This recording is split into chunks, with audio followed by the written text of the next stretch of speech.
Hey everybody, it's Rob Nazarian with Talk Android, and we're looking at the DROID RAZR MAXX HD. And it's already launched on Verizon today. Now, there really isn't a lot to really show you about this phone as compared to the DROID RAZR HD, because there's really not a lot of difference here, although in some ways it is a big difference, just it's more internal, shall we say. The phone is a little thicker. It's 9.3 millimeters. Versus 8.4 millimeters on the DROID RAZR HD. This one's 9.3 millimeters, and you can barely tell a difference. And the battery inside is a 3300 milliamp versus a 2530 milliamp on the DROID RAZR HD, and also has 32 gigabytes of storage. But let's look at the phone here. Of course, inside there isn't much going on. It does have the tool in here to open up the SIM tray and your usual cables for your SD and stuff like that. Or I'm sorry, your USB. So this is the same phone as far as 4.7 inch Super AMOLED 720p display, the 1.5 gigahertz dual core Snapdragon S4, a gigabyte of RAM, 8 megapixel camera, and a 1.3 megapixel front facing camera.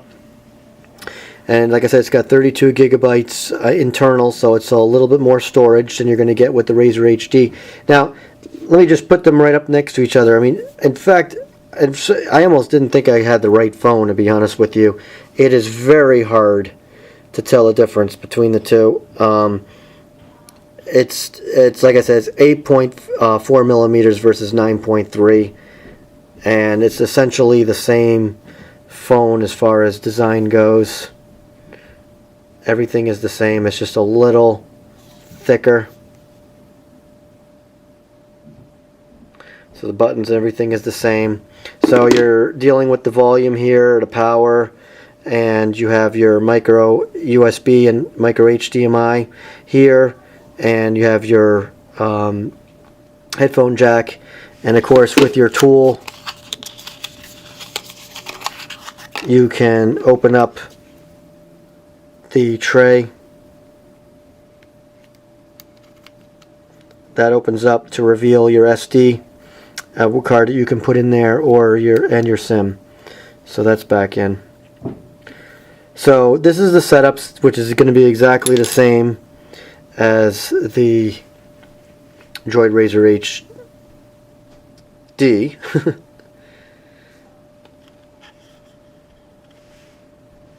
Alright, we'll start the setup, and we're going to skip the existing contacts, and we're going to say we're done with email right now.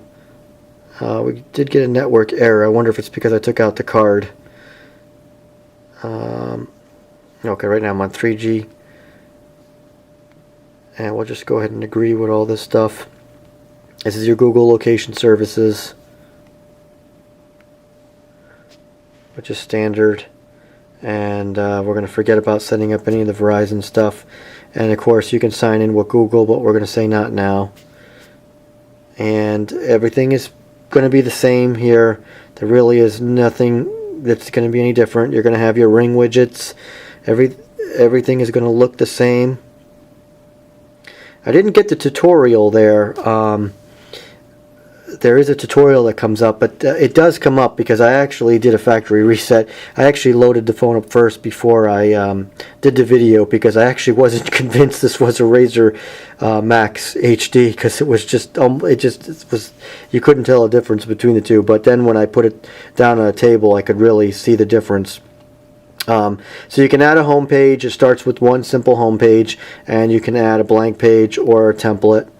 And you have mobile office or media as a template to go with, and you can add a blank one there.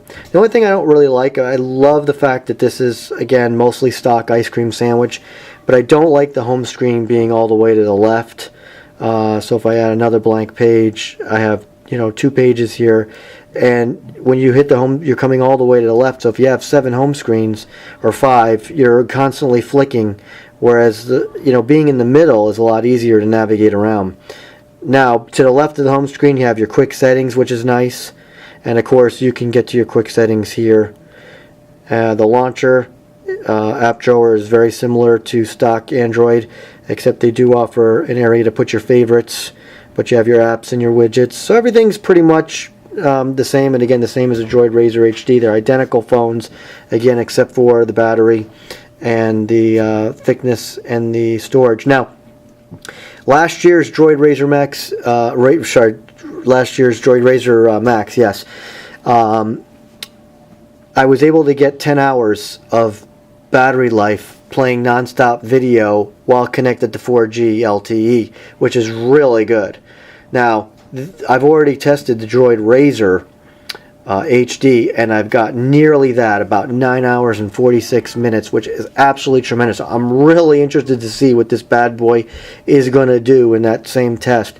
The Snapdragon S4 is giving it better efficiency on the battery. It's the same size battery, but it's going to be better. I'm pretty certain it will be, so I'm pretty excited about that. So we'll have to see how that goes. I'm going to combine both phones in one review because things are essentially the same, so we'll see how that goes. So look for that, and that's about it. So I should get that review up in the next, probably sometime early next week. So thanks for watching. This is Rob Nazarian with Talk Android.